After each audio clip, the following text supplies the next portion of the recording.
예, 이번엔 코로나 상황 알아보겠습니다. 신규 확진자는 540명입니다. 이틀째 500명대이지만 어제보다 조금 더 늘었습니다. 전국의 모든 시도에서 확진자가 나오는 것도 사흘 연속이어서 이 3차 대유행이 전국으로 번지는 양상이 뚜렷합니다. 특히 서울은 거리 두기를 강화했는데도 확산세가 꺾이지 않은 채 신규 확진자 260명으로 역대 최대치를 기록했습니다. 생활 속에 감염이 이어지고 있고 병원과 이 대학 동아리 모임 등에서 새로운 집단 감염도 확인됐습니다. 특히 대전에서는 이 수능 감독관인 고등학교 교사 2명이 확진 판정을 받았는데 해당 학교 교사들은 수능 업무에서 급히 제외됐고 예비 감독관이 투입되기도 했습니다. 방역당국은 강화된 거리 두기 효과가 이번 주말쯤부터 나타날 것으로 기대하고 있지만 당분간 거리 두기 단계를 낮추기는 힘들 것으로 보고 있습니다. 서병립 기자가 보도합니다.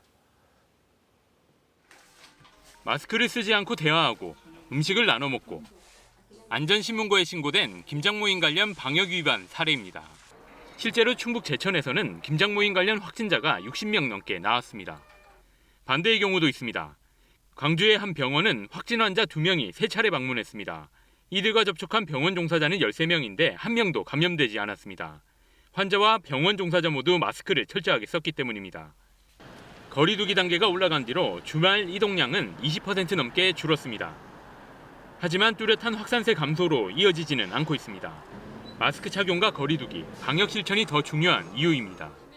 위기 국면마다 불편을 감수하면서 방역에 동참해 주신 성숙한 시민의식이 있었기에 대규모 확산의 고비를 넘을 수 있었습니다. 수도권의 거리 두기 2단계가 시행된 지 열흘째. 지난달 26일 581명으로 정점을 찍고 점차 줄어드는 듯했지만 다시 500명대로 올라섰습니다. 수도권의 강화된 거리 두기 2단계는 다음 주 월요일까지입니다. 정부는 단계 격상 효과가 이번 주말쯤 나타날 것이라면서도 다음 주 2단계 조치를 내릴 가능성은 낮다고 밝혔습니다. 겨우 급격하게 증가하던 상승세가 잠시 억제된 상황에 불과합니다. 조금의 방심으로도 언제든 폭발적 환자 증가가 가능합니다.